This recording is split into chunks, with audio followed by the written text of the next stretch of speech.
Good morning. Good morning. Welcome to the first CLA Town Hall for the spring semester. For those of you who don't know who I am, I'm Maria Picasso. I'm a professor in the psychology department, and I'm currently the CLA Council Chair. So I will be moderating this town hall. Today, we do have the acting president who will be coming, but is not here. I wanted to start on time. And so I'm going to mix up a little bit, and I'm going to introduce to you Halcyon Lawrence, who will be talking to us about the DEA workshop that occurred in January. Give us some updates on that. Thank you, Halcyon. Yeah, no problem. Good morning, everyone. Good to see you. So I want to start by offering. So I'm here with the capacity of the Dean's Fellow for Diversity, Equity, and Inclusion. And as you know, we had a workshop or working group that met on the 23rd of January over the course of the mini-master. I want to start by saying thank you to all of you who came out and supported. We had 45 people who registered for that working group. I think 43 attended, and we got people across all of the departments within the college. So we got crews across the departments of the college, including staff who attended as well. And that was one of the goals we wanted to make sure that our staff were able to join us for that working group. So I want to give you I want to be able to give you an update on what happens next. Prior to the working group, we sent out a survey. We've been able to start looking at the results of that survey. At the working group, we were also able to generate a lot of recommendations. We did a SWOT analysis, and we have a lot of recommendations that have come out of that. So under the leadership of Sandra Lera and the studies, diversity and inclusion group, we have called the subcommittee. We are looking right now at that data to be able to start working on a plan for the college. I want to make a commitment to be able to report that information out to you in a timely fashion, and this is one of the things that I'm doing right now to let you know that we're working on it. We want to be able to communicate with you. We want to be able to be transparent with you. We got amazing recommendations that we think the college is going to benefit from, and so in the months to come, you'll start hearing of more concrete things that we're going to be doing and putting into practice. One of the things that came out of the last DEI meeting was the need to be able to have some formalized process of going through these recommendations, but at the same time recognizing that there is an urgency to start seeing things happen. And so we've looked at sort of short-term actionable items that committee members in the DEI committee are interested in implementing, and we can hear more about that as time goes along. And then there's a subcommittee that's looking at creating a diversity action plan for the college that I'm hoping will also guide departments who are wanting to be able to implement DEI initiatives in the departments.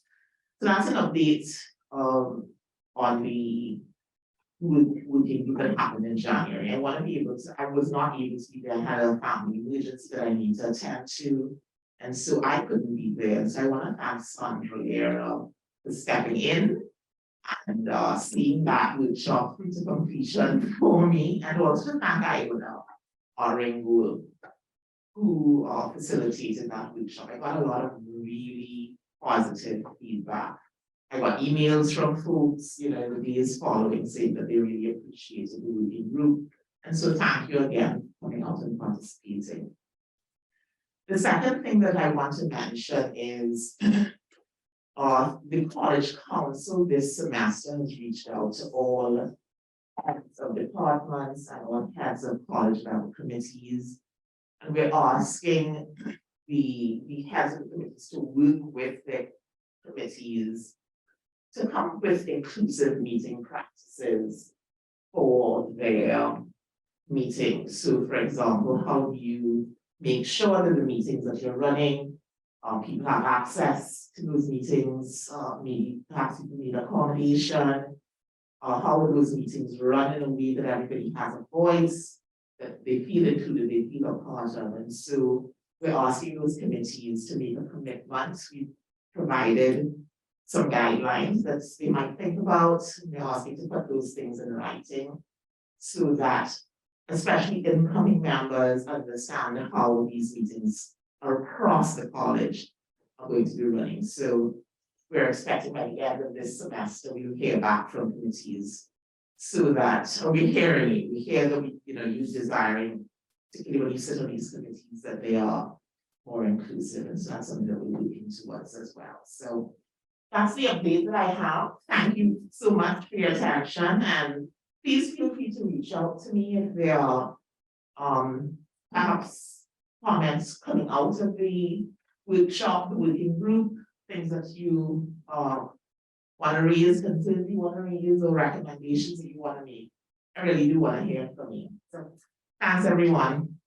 Does anyone, thank you very much, Halcyon. Does anybody have a question for Halcyon at this? I know. Hi, thank you so much. Your work is really incredible. I do have a question. So when you talk about supporting an inclusivity, Yes.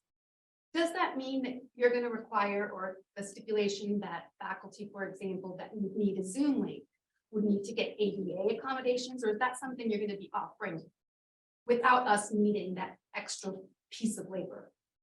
Yeah, so one of the things that we've discussed is that those kinds of decisions will be made at the committee level. That is a recommendation.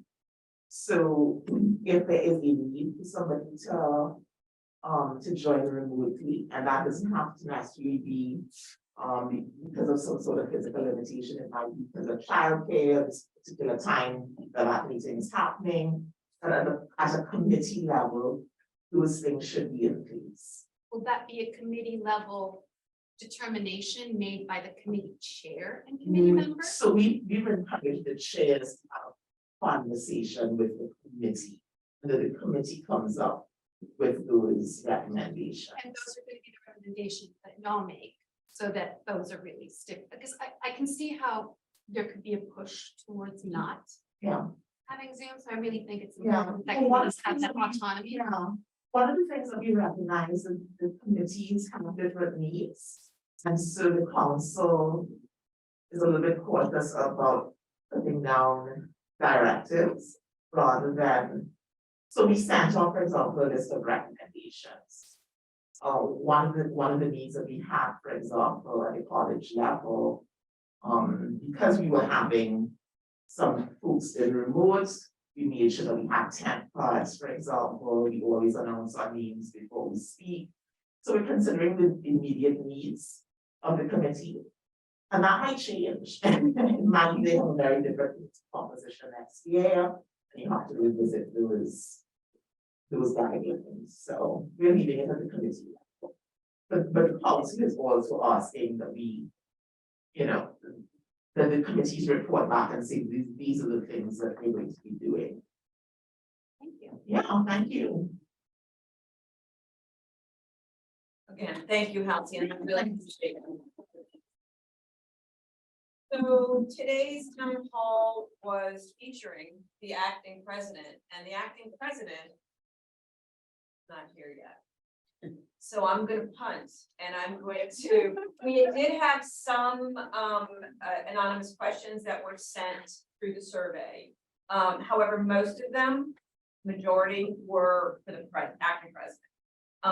We did have a few questions, comments for the dean, but I would ask if the dean had some comments or remarks to start, and then we can kind of go with people in the audience questions.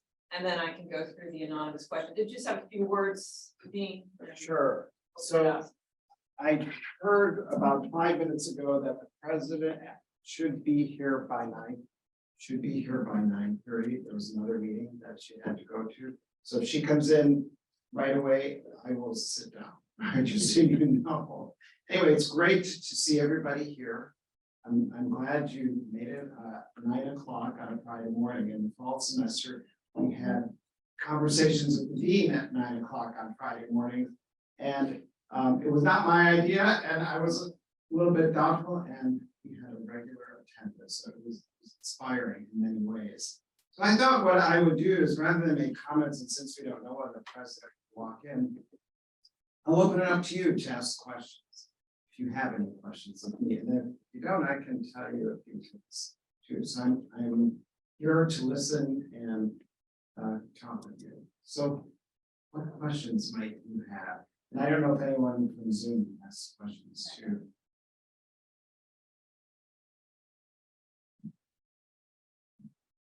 Well, while we wait for the questions, oops, there's a text. Let's see if we have time. Okay. I do want to also. Okay, so it should be here. It looks like. Yeah, within 10 minutes. Okay, so I do want to thank Halcyon for the work that she does as the Dean's Fellow for Diversity and Inclusion and the Diversity and Inclusion Committee in the college. This actually a year ago, I worked with Sandra Lara and also Halcyon Lawrence to really try to focus more the work of the committee. What we were seeing before that was, well, first of all, 2 years ago or 3 years ago when I arrived, it was COVID year. And that was a very difficult year for everybody. Also, I was new, so I was trying to figure things out. But we spent a lot of time in all college committees and the council talking about our responses to unexpected needs during COVID. So it didn't matter the topic of the committee from the council. But last year we decided we were far enough beyond COVID to start thinking in a more focused way. And it was really helpful to have Halcyon in the dean's office helping with that and Sandra Lara. And the committee itself, although it changed membership to some extent this year, has been really helpful too. So what we found before last spring was there were so many great ideas coming up, but we need to focus. Just as Iona Johnson told us at the work group in January, both publicly and then to Sandra and me privately, is we need to focus in on maybe 2 or 3 main projects for the committee at a time and make sure that we're successful at those. And then, of course, move on to others we can add, but start small. I saw Iona yesterday again. I was over in the admin building. She again emphasized start small and then move on from there. So that's the way we're approaching it. The meetings, the inclusive meeting practices, it didn't come about overnight. It took months of the committee and then committee members going back to their departments to talk to the departments. Hopefully you heard those conversations and that helped us tremendously. That idea started, I would say, last year when one of the members of the committee was a non-hearing faculty member, and they expressed concern that they couldn't participate at the same level as others. And that really got Halcyon and Sandra and me thinking, well, what can be done to include everybody beyond that one faculty member who's not on the committee this year? And then we discovered, well, you know, some people don't follow oral conversation well and so forth. So we spent a lot of time on that. There were different iterations of the document. And now, as you heard, it's been passed around. So I think that's really helpful. I want to say a couple of things. Oh yeah, question. So I have a comment from the Zoom land. Sure. I teach in the evening. I would like to see more campus police presence in the liberal arts building in the evening and in the garage. Thank you. And that's really timely because this afternoon, Karen Esco and I are meeting with the TUPD Chief Herring, and I think it's the deputy chief, but it's someone second in command, to talk about building safety. We talk with them periodically. I talk to them anytime there's a need, of course, but any time of day or evening, it doesn't matter. But we do more strategic conversations several times a year. So this is one of them, but it's also in response to some issues that have been, you know, that have happened or things that have happened in the building. And so I do welcome that comment, and really, we would like to hear more from you. You could just write to us directly, write to me and Karen directly with ideas you might have about safety. We all experience the building different, right? And in many ways, you know, I don't have your experience because I'm not teaching, I'm not in the classrooms. When I'm here in the evening or on the weekend, it's usually for an event, something very specific. I'm not moving around the building the same way. So I won't know what some of the security issues are that you have or concerns, nor will Karen. So if you share those with us, that would be really helpful. We do have assigned officers to the building. We also have someone who's like the chief of those officers, not the chief of police. So they're here, both uniformed and ununiformed. We may not always know who those ununiformed people are. They're not necessarily one age or another, one gender, anything like that.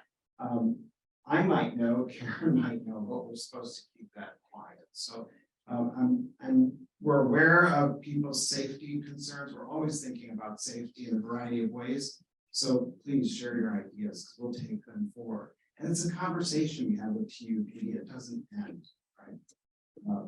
At the meeting, at the end of the meeting, it continues between meetings too. Are there other questions? Chris, I have a question that I got from that I received from the anonymous survey, that I think we've seen before, and they actually indicated that they've seen before, but it's related to the idea that, you know, what is there concrete information about teaching load flexibility and how it'll operate with research track faculty, and in the past, it's been heard that chairs are going to take over that and provide guidelines, but it doesn't seem for this individual that that's actually happening. So that's a great question. It's a question that I hear, and I'm imagining chairs hear even more than I do. And you know, this is a process we're moving through. That if you were here at the fall town hall when Melanie was here, they're not going to say anything different because we're all on the same page in that sense. So it is a process. We're moving toward R2.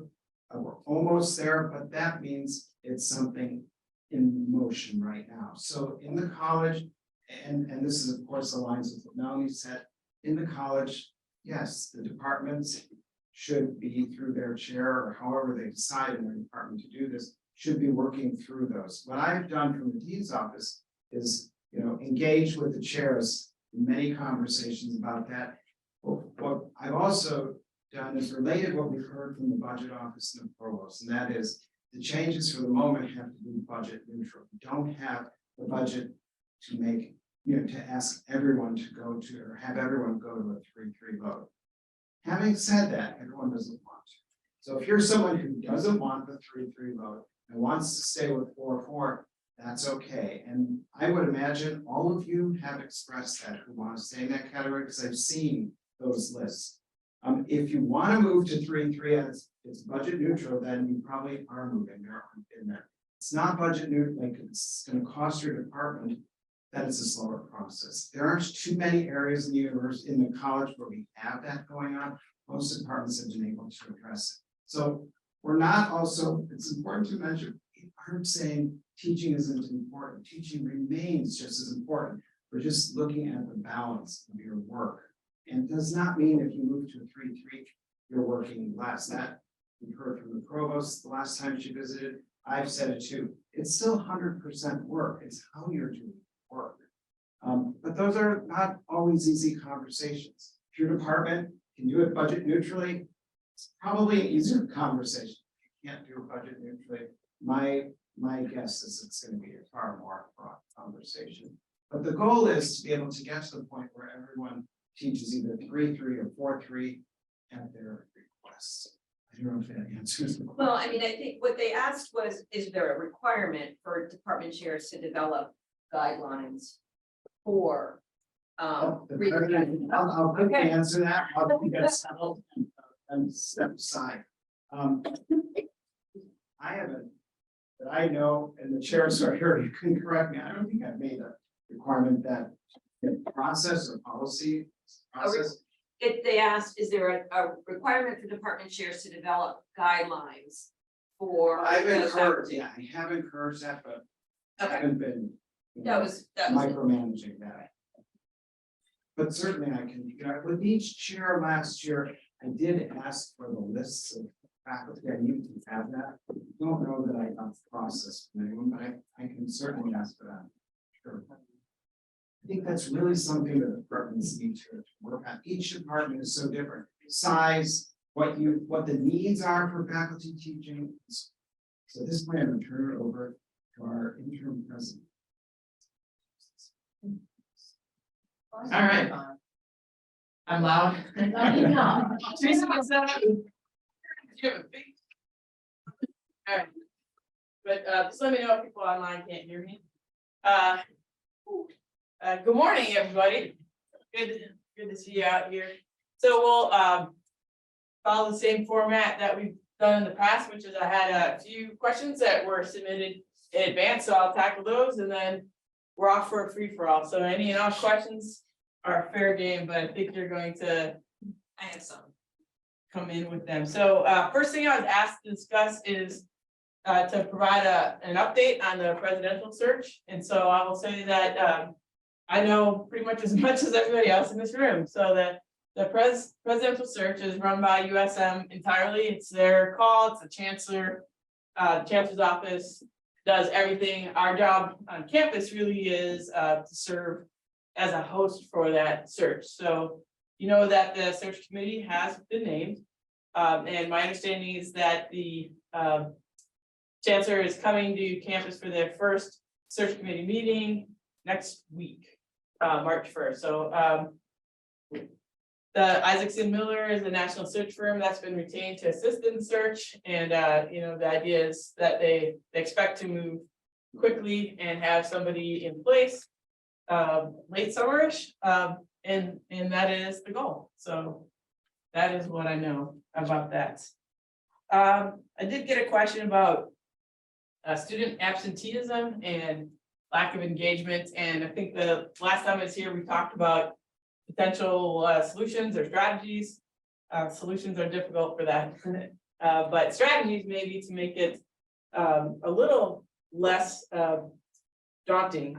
And the question was there a task force that was formed around this? So I think what's being referred to is not a task force, but the strategic enrollment plan, which is not only about recruiting students, but retaining and graduating students. And so there's a huge committee that a number of you are involved with that has different areas of focus and you know, suggestions on how we can might increase student retention and engagement. And so you may have seen, I'm not sure if it went the 4-week survey thing, did that go out? So that is one of the initiatives.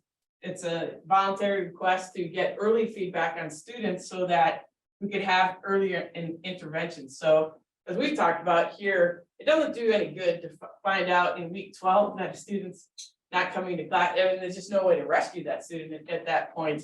Week 4 to me, it also seems pretty late, but it, you know, it's the most reasonable thing you can do. I would say to expect that perhaps you had a reasonable assignment that you graded and returned by week 4, so that you can have at least something to base what the student performance is. So that is a direct result of what everybody reported last fall. The idea here is if you fill out that form, that will trigger a reaction from our professional advisors, retention specialists over in student affairs. There'll be outreach directly to the student, and we'll see to try to assess what the issue is. Is it, are you having financial struggles? Are you having emotional, social challenges? What is the nature of that seems to be preventing you from succeeding class? Is it, do you need tutoring? And so hopefully those early interventions will help students see that they can succeed, and here's the path forward. Or sometimes that early intervention is, as you all know, you're in the wrong major. And so maybe the right intervention is maybe you should switch majors to something that you are more interested in, that you really love, and that you're demonstrating that passion and engagement. But in any event, whatever the solution is, the earlier the intervention, the better. So I highly encourage everybody to do that if you would. But there's other things they're all working on, but that's just the first and largest intervention that they've put together. The last thing I was asked, not surprisingly, is about R2 and how we get to a 3-3 teaching load. And wouldn't that impact graduation rates? And so one of the things that I've said repeatedly and will till my dying breath is that none of this can come at the cost of students. That when we look at getting to that 3-3 teaching load, you have to account, so chairs and deans are accountable to say, here's how we did it, here's the plan, but all of the classes necessary to graduate our students still exist, and they still exist in a timely fashion. So we are doubling down, we are committing to a 4-year graduation. I don't want to talk about 6-year graduation rates anymore, I think it's unconscionable, frankly.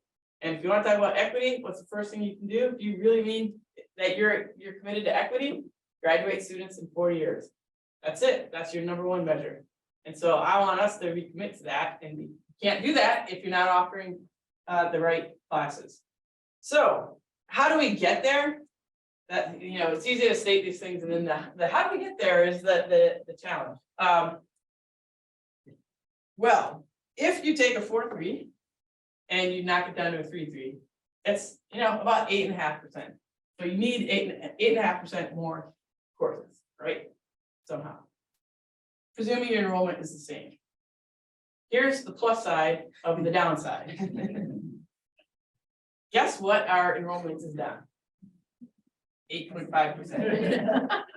So and I don't mean that facetiously, but I do think that this is an opportunity to think about how we right size the institution. I think anyone who's read the Chronicle or looked at any of the research on where we were going to go with the number of students in the United States in 2025 was that this was always going to be a challenge just based on demographics, the number of babies born 18 years ago. Can't change that. And so that was already coming. So to be perfectly honest, we were going to have to do a reset. The pandemic made us reset a little earlier than we would have liked to. But so what I want to encourage you to do is with chairs and the deans, look at your classes and look where you might be able to go ahead and do a 3-3 right now, today. The math works out that in most departments in CLA, just by pure math, right? You ought to be able to do that. Now I realize that pure math here is not the single thing, right? Because you need a specialist in this, you need a that. I get it, I get that. But as a rough measure, we should be pretty close to that right now. There are a couple of departments that have already rebounded to pre-pandemic levels of enrollment in CLA, right? And so those departments, so when, we've talked about how you get new faculty lines, that's how you get new faculty lines. It's you put in the deans are required to submit, here's the student credit hour trends, here's the major trends, here's accreditation issues that should be considered, here's graduation issues that should be considered.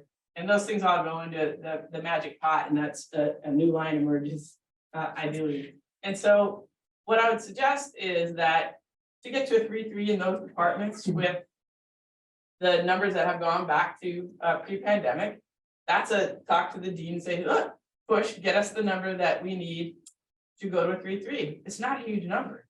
The number across the entire university is 40 faculty lines over the entire university. That's it. And so getting a few over here, reorganizing and thinking about strategically the classes that you have and the department that you have and the faculty you have, how might we get there today? Now, one of the challenges is I have to ask you to look hard and say, am I willing to teach the survey class? Am I willing to dig down and do those early classes instead of just teaching the upper levels? As a person whose entire career I was required to teach the survey class, I think we all should be teaching the survey class. And so one of the things that people have also said is, hey, look, our enrollment is struggling in across the board here. And some departments are really getting hurt. So I've looked, you can look online, just go to the IR website. Everybody can see this by department, what your enrollment is, and you can see the department trends. And so you'll see some departments are really struggling and others are doing very well. And so you say, well, what can I do to drive those enrollments? When we recruit freshmen to the institution, you don't recruit to program, because first of all, 60% of students are going to change their program. right? They might say, everyone wants to be a marine biologist for some reason, right? And they come, they're like, oh no, chemistry. And then they look around. So I'm a historian, very few students, right? Christian can attest. Very few students come to college and go, you know what, I want to be a historian. And even fewer parents support that, right? But you all know, and I know, that being a history major is actually a great decision. And believe it or not, you can have great careers and great outcomes. And so what we always had to do is recruit. And the way you recruit majors is to teach those intro classes and be really good at it. Teach the TSEM and be really good at it. I would routinely write. I had some random student just knocked out an exam, just did a great job, and just write on there, hey, you really ought to consider being a history major or at least a minor. Come talk to me. And I would just actively recruit. And so those are the small nudges that can help move those numbers. We have the TU4U programs coming up. So, you know, if you can have a vibrant experience there and do some of that assistance for your program, that's where you kind of drive the numbers. But, you know, liberal arts is under attack in this country, completely unfair, completely ridiculous. You know, we can show them all the stats that you want, that philosophy major actually makes more than a business major 20 years down the road. You show them that number and they're like, you know, their eyes kind of glaze over and they go back to the same narrative that you're going to be working at Starbucks. The evidence is not there. The evidence supports liberal arts. So we just need to do a really good job just articulating why this matters. And I know that we believe it's more than money, right? It's about being a good citizen and being an ethical person and thinking critically and being a global citizen. These are all the values that we celebrate in liberal arts. The reality is, particularly a first-gen family coming to campus is going to want to focus on that career outcome. They just are. But we have a good story to tell on that. We just have to tell it and keep telling it. And so I think that we'll, you know, I'm confident that we'll see the numbers start coming back. You are starting to see it. So as an overall trend at the university, our first year freshman class is back to pre-pandemic levels. We have our applications for the fall, the highest in university history. And so that's great news. Our remaining challenges, our graduate numbers are up across the board. Our remaining challenge is transfer students. And it's a big one, right? We are the biggest recipients of transfer students in the state of Maryland. And community colleges, you know, we saw our enrollment drop. They got creamed 15 to 20% during the pandemic. So naturally, when they get creamed like that, we get creamed. And so that is our remaining challenge. And so as those numbers start to come back, we would expect to start bouncing back a bit ourselves. So the good news there is that they are up 8% in the fall over the previous year. They're still, you know, not at pre-pandemic levels. But we can expect to start seeing a tick up. But remember, that's 2 years out for us then. So because of that, we're expecting a little tough times on enrollment for the next 2 to 3 years. It's just pure math, right? But the good news is we know it. We know what those numbers are. Our enrollment people are really good at the predictions of where we expect to hit. And so we can build the budget to that. So there's no, there's no sense that let's start shutting down programs, right? We're not in that space. We've got it figured out. It just means the investments in some things that we would like to do are going to be a little bit delayed. It's just the flat out math of it. But I think we're in a really strong position fiscally. And so that is what I was asked to talk about. And so I'll throw it in the questions. Whatever. I'm going to throw it out to the audience first, and then I do have some in the survey. All right. Yes. Can I follow up on that? Does that mean? Yeah. Sorry. I didn't want to speak over someone. That last thing you said about investments, and obviously this is probably more long-term than short-term, but one of the things that is frustrating, I think, for a lot of faculty members is our funding for research, particularly for travel to conference, which is really limited to mostly supporting one conference a year between the college and the department. And that's not even really guaranteed, right? I mean, you still have to ask for that money. So is there what is the thinking about as we move towards R2 again, about that kind of funding? For sure, so we have, with our modest, so the original plan was, we had, significant increase in that specific area. Because of this sort of delay, we have increased it significantly, so we put $500,000 additionally into faculty research and I think 250,000 maybe that, I'm probably, don't quote me on the numbers, internet folks, someone will check me, but I know we put 500,000 in additional. I think 250,000 went directly to FDRC, and then 250,000 was distributed to the deans to increase something in that ballpark. Yeah, and that was in the pandemic, right? So we have upcoming this year, we have another commitment to increase. Again, we're probably gonna have to scale it, just to be perfectly honest with everybody, we're probably gonna have to scale it a little bit from what we had. The original plan was to devote $5 million additional dollars this year to this R2 effort. We're probably gonna have to scale it a little bit down, but we're gonna get, if I had to be a prediction, around 3 million more towards the R2 effort committed this year, this upcoming fiscal year. Some of that will go directly to faculty research. A lot of it will go to supporting graduate students in the doctoral programs. So they're gonna get a significant stipend and benefits, and so that's expensive, but that's a kind of investment you need to do to get these PhD programs going. But so the investment's still coming. I know it may not seem like a giant amount, but we have increased that investment during a global pandemic. So I'm pretty proud of it, but I know that we definitely have a ways to go, because we do want to get there. You have to be able to have that support. I mean, they're crazy expensive these days. So thanks. I've got a question that has to do with retention and money, so hey. So, we all know that student employment is actually one of the best ways to retain undergraduate students, give them a good job, support them through their careers. Yeah. And at the Writing Center, of course, we hire a lot of students. From last January, we had basically, our students started making a lot more money, which is great. We celebrated this. It was a good decision by the university. It went from basically $11.75. Most of my student workers are now making $16.36 or $16.31 or something. So that's an increase of 38%.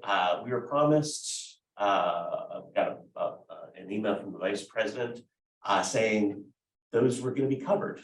Like those increases will be covered. I found out from the budget office, though, that in fact they're not. And so basically, we're taking an unexpected 18% budget cut at the Writing Center unless those funds are filled in. And so I'm kind of having to make a decision right now of like, do I start letting people go, or do I decide to go and say, I'm not going to let people go and I'll put my own job in jeopardy, right? Like, I guess, will you look into this for us, because it's a real problem for us. Yeah, so I would say that's kind of a very specific scenario that I don't know, so I don't want to get too much into the weeds, but I know you can talk to your dean about it. I will say that we have increased the funding from Central for the Writing Center and other areas, at least 20%. And so, hard decisions have to be made, but to get into those specific decisions, I would say talk to the dean. In general, we have increased the funding across the board for operating and to support student workers. Whether the exact number matched in any given area, I can't. It's not I can't say. Not even half of the increase. So you have to talk to your dean. I know there's multiple sources of funding for the Writing Center, and so some of those sources. I mean, I know in detail that I don't want to talk about necessarily, but there are sources for funding that's typically historically have gone to the Writing Center that, due to some weird things that are going on, just haven't happened but will. Okay. How's that for quick? Perfect. Right. But I will say that, I mean, there are hard decisions that have to be made. So when we meet with the graduate students and they're like, we don't want our stipends to go up. And so that's great, but understand that here's what the pot is. If your stipends go up, the result is fewer graduate positions in this, and I mean, it was an interesting meeting because they were stunned by that concept. They were stunned by it. And, but you know, that's a good lesson in how your budget's gonna be when you get out in the world. But those are the tough decisions that sometimes have to be made. I have a question about student success and equity and the four-year graduation goal. Yeah. Which I think is a great goal. And I like that you tie it to equity. My concern is that as an advisor and someone who talks to the advisors in our department, we are seeing a lot of students self-select into a 12 credit hour semester in order to give themselves a better chance of being successful, particularly first year transfer students. And then oftentimes they'll try a 5-course semester, realize that with their other commitments, they really can't handle it and do well in their courses. Right. The math puts them at over 4 years, unless they take 2 courses every summer. But they can't get good financial aid for summer courses. So is there a way that Towson is thinking about supporting students who are making, I think, a really smart, mature decision, but in doing so, making college cost more for them and messing with their 4-year graduation? I don't want to mess with my 40 plans. Is there a way to help them Yeah, for sure. be supported in the summer so that they can stay at 4 courses? Right. So we don't want everyone to stay at 4 courses their whole career, because then the math just it's impossible, and I don't think there's any amount of support that we could give as an institution that would get them into the 4 years. But a semester at 12. So what the research shows is that if a student has 1 DFW, so and we would count we would count a 12 credit semester as essentially the same effect as a W, right? That if you have 1, your chance of graduating in 4 years plummets something like 15%. If you have 2 in the course of your career, it drops like 28%, something insane like that. So that small of a decision has a huge impact on students. So what we want to do ideally, the ideal scenario, of course, is the 50. Understandably, that's not going to work for all students. And so how do we sort of backfill that? So the summer course or the winter course is the answer for most people. And as you rightly say, the problem with that is financial aid typically does not support that. So what we're doing is we are working hard to get donors to fund that exact sort of work. And so we do have some and we will be funding some students this year to be able to take some summer classes. It's a modest number, and I don't know how the heck it's all gonna work out at this point, so don't run and go, let's sign up for this program, because the program is being built right now. But it's important to note that we understand that is a barrier to student success. And so looking at that and trying to get students, you know, we want them to be as successful in that 15 credit, but particularly transfer students that first semester, it's like, whoa, very, very often. And so, so if there's only 1 semester where that it's a 12 credit, or even 2 semesters where it's a 12 credit, we could probably find programming and think creatively on how to get that student to graduate still in 4 years. Beyond that, then it's a real challenge. So there's lots of interesting things that we can do, co-requisite classes, sort of the rescue class that the dean that we just hired that will be starting next year in Fisher runs a program at his college where so if I'm failing organic chemistry in the fall, so in this may have, he's doing it for science, but this may have relevance for you as well. I'm failing organic chemistry in the fall. And if I actually fail it, I'm a whole year out, right? I'm done for. I'm in that maybe 6-year graduation pool. And I can't afford the winter thing. What he did, the program he launched, and he got donors and did all this thing, is that, look, that person's failing organic chemistry, not because they don't understand anything about organic chemistry. Partway through the semester, they kind of got lost. They lost it. So you can't take organic chemistry in 3 weeks. over winter term. But what you can do is take part of organic chemistry in 3 weeks, and you can take the part that you started failing. And so what they do is they say, all right, you don't have to pay for this, it's just a 3-week sort of ramp up. Where was, they work at the fact, and then we're going, where did, student A get lost? Where did they drop off? And that's where that starts in the winter. And then they're done, they get it, you pass it, and you've now passed organic chemistry for the fall. So it's in essence an incomplete that's taught rather than just, hey, go out there and finish your paper on your own or whatever the thing is. And so I thought that was a brilliant idea. And so how we might look at that across the board on our campus and think how many students we might rescue with that. And you rescue 50 students, it's a huge deal, So, and maybe we can do more. So I'm interested in thinking like that, and you're the experts. Come with your ideas. What's creative? I never thought of that, and I thought, geez, how come I never thought of that? That's a brilliant idea. I can't believe in my entire career I never thought of that, but he did. And so I'm sure you all have ideas that I never thought of. Bring them forward. I have an idea. Excellent. So I run the Writing Fellows Program, which last fall supported over 300 students in 14 classes. And the idea here is embedded writing support in a writing intensive course. And it isn't just like TSEM and English 102, which we do support a lot of those sections. This semester, we even have a writing fellow in a Core 9 math education class. Oh, wow. And so we're really working hard to expand across the curriculum and support student writers.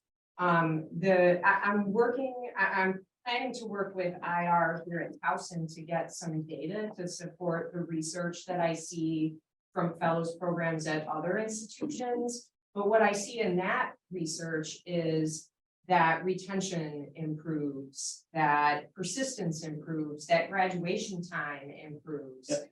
And my program is at risk of being cut right now because of the Writing Center funding issue that Wayne mentioned, as well as some other funding problems that we've come up against. And it's unclear to me why a program that seems like such an obvious solution to all the issues that you've been talking about is not more of an institutional priority. All I can say is first I've heard of the specific issues, and so that's another sort of dean thing, and having that advocacy for here's a program, here's the data.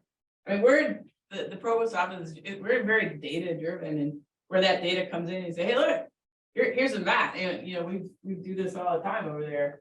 Is this is going to cost us? I'm just gonna make up a number, $25,000. You're like way more than that, but all right, let's just say for argument's sake, $25,000. What we do in our heads over there, we're very simple people. I'm a very simple person. How many students is $25,000? Right? Does it save 3 students? It's worth it, right? I mean, that's kind of the math, and so I'm simplifying slightly, but that is the kind of thing that we look at where we can say, all right, that seems like we can have a good investment, and so then that becomes the talk from are there central funds? Is there donor funding? Is there funds sitting in liberal arts that might be activated over here as a priority? And so that's kind of the discussion that should happen. And again, individual programs, work through your dean and bring that forward. Melanie, I'm gonna ask you a question from the anonymous survey, just to give them an opportunity. And actually I'm gonna do a 2. Do it. Right? I'm gonna give you a 2 for. So one individual indicated that their department was having difficulty keeping professors because the university really hasn't provided adequate kind of counter offers. And they want to know what the university is planning to do to maximize faculty retention. And related somewhat to that, because faculty kind of financial issue, is one individual said that the salary increase associated with achieving full professorship hasn't changed in more than a decade, and it's worth less now than it was a decade ago. Yeah. So kind of how do we, what does the university have in terms of retention for these good faculty, especially going toward R2? How do we keep these faculty? Yeah. And how do we Right. compensate the full professor? Yeah, they're both really good questions, so I did, someone sent me that in advance, I don't know, Chris maybe did, so I did some research. So, that's what we do, because that's what I learned as a liberal arts major. Your research, so the research shows that in CLA in the last 5 years, 25 tenure track faculty have retired, 12 tenure track faculty have left the institution. I don't think that's an overwhelming number. And so I think sometimes the perception is larger than what the data would indicate. And now I didn't have time to look at which department. So there may be a department or two that's getting hit harder than others, and that's why the perception is there. I will tell you, we do retention. We when they come forward, we do our best to try to retain faculty. We do offer salary increases, we offer things like course release, we offer research support. We do this all the time, including this week. So the idea that we aren't trying, it is not accurate. We try, because again, in self-interest, we have a good faculty member that somebody is trying to poach from us. First of all, we want that good faculty member. And then secondly, again, it goes to that sort of the math thing. I mean, you'd be stupid to go, well, I'm not gonna, there's 5,000 difference here, and if $5,000 would keep that faculty member, but I'm not gonna do it. And then you do a faculty search, which is gonna cost way more than $5,000, right? But sometimes in these negotiations, the salary match is just, it's just too high. And what would happen, what we see occasionally is that, faculty members make their offers $25,000, $30,000, $40,000 higher than what they were getting here, and they would leap. Like an associate professor would leap the highest paid full professor or something like that.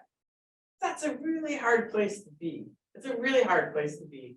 And so sometimes we just can't do it. And so we'll say, well, here's what we can do. And then, we try to get really creative, of course, releases and research support and things like that. And so we try hard, we really do. But sometimes faculty get amazing offers, and your response to that is, congratulations, that's a pretty amazing offer. And so, it's happened in CLA, and it's happened recently in CLA. And I know that's tough to see. It's a loss for all of us. But it's also, man, that's a great opportunity. Congratulations.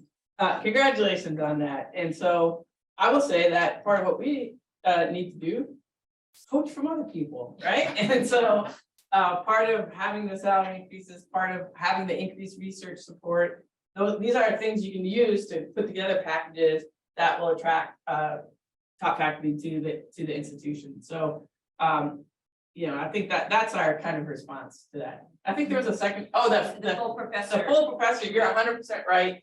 And that, whoever asked, so that is, so in our original iteration of where we were gonna stick money, one of the places was to increase that, the full and the associate. And so, again, we've kind of had to reprioritize this a bit, scale things back, but understand that is on our radar. We do intend to do that hopefully sooner rather than later, because we think that will help. Can I add a little nuance to the first half? Sure. So I've only been, this is my 3rd year, and I'm only remembering 4 instances when a faculty member came through their chair with a counter offer. And 2 of those we successfully counter offered. One was moving for family reasons, and they just came in to tell me out of sort of courtesy. They really weren't listening to counter offers because they were moving to a different part of the country. There's nothing we could have done. And the 4th one had something similar, but it was what Melanie just pointed out. They were given such a great deal, including a very different teaching load, lots of research support that is appropriate for an Arch 1 university, which is where that person is going. So So we try hard, Yeah. we do. Sometimes we don't win. I have a really quick question. But I also have in terms, it's really great to see so much focus on students because they need it, they're struggling. One thing that would probably be beneficial is take a look at transfer advising. Because if transfer advising is done well, I think they're much more likely to succeed. Currently, I have a student, and wait for it, taking 8 upper levels. Oh, So that they can graduate this semester. And I'm doing my best because I really do want them to graduate, but that is 24 upper level courses of credits. So just, I think it's really important to kind of think about these kinds of things because they don't have a life. I'm fairly confident nobody advised them to do that. They went and did it on their own, but I think they have to petition to get that license. So therein lies probably a really bad mistake. There was an issue with how many classes they needed in the fall that were upper level. And since they were transferred, they didn't really recognize the differences. And so there wasn't really a vetting of their schedule. It doesn't really matter. They'll get through it. We'll make sure they get through it. So I wanted to speak to something that Councilman mentioned right before you came about inclusive meeting practices. So last couple of weeks ago, faculty were told at a meeting that the office of the provost was mandating that all faculty meetings be in person, no exceptions. And so I just wanted to get, because we have single parents, I have. So let me just stop you right there and say no such mandate exists. Thank you, because that was what we were told, and like one faculty member had to come in after picking up her kid who was projectile vomiting. And so I think those We don't want projectile vomiting. So there is no mandate from the provost. I mean, I think I've said this. Whenever you hear the word provost, 3 words, provost, mandate, and faculty in the same sentence, question it, because I'm not an idiot. I I don't think Dr. Cooper is an idiot. There's almost nothing outside of things that are the law that I would mandate your faculty. That being said, I strongly encourage coming back. I think there's lots of value to it, but in no world or scenario would I mandate that. No, I didn't. I just wanted clarification Yes. because that's what we were told. Thank you. Therefore, it's considered clarified. And so you know, Melanie, what Halcyon presented was a project that Joan was referring to that came about over maybe several semesters of work. And so there was folks. Yeah. Good. Or they're recommending it, right? It's not a mandate. It's just. Yeah. No mandates. Yeah. I have one question from Zoom land. All right. How many PhD programs are we planning on developing in the next 10 years?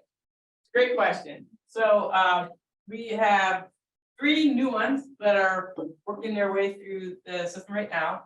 Hope to have those fully approved, I think next week, 2 of them go up. Before the Board of Regents group. And they will join 3 others that were doctoral programs that we converted to PhD. So we'll have, hopefully, in the fall, 6 PhD programs offered at the university. We would anticipate 2 or 3 more, right? Not a significant number. Partly because they're very expensive.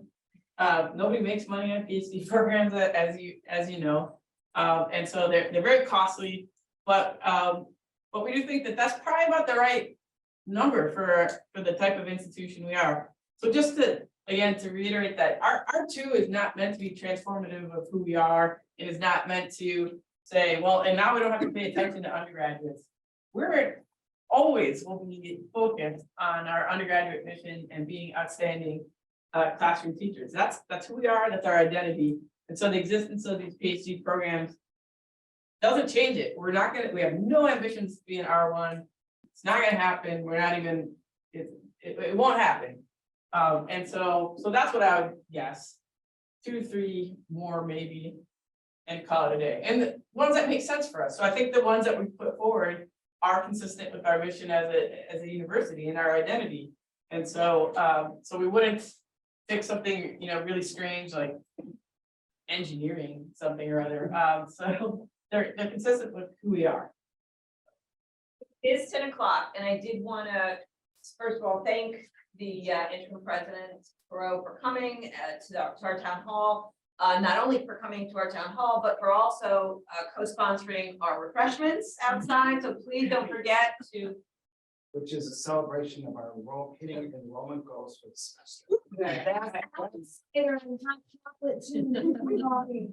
But the challenge came from the interim president in a very interesting way, so we made it and we're celebrating. All right, well done, team. Well done. There are some questions that I did receive, both for the dean and for the interim president that I will, so that the people who are sending things anonymously are heard. I will send them. Send them on and I'll Yes. send you back an answer. and Yes. do it. Thank you All very right, much. thanks, everybody. Really appreciate it. Thank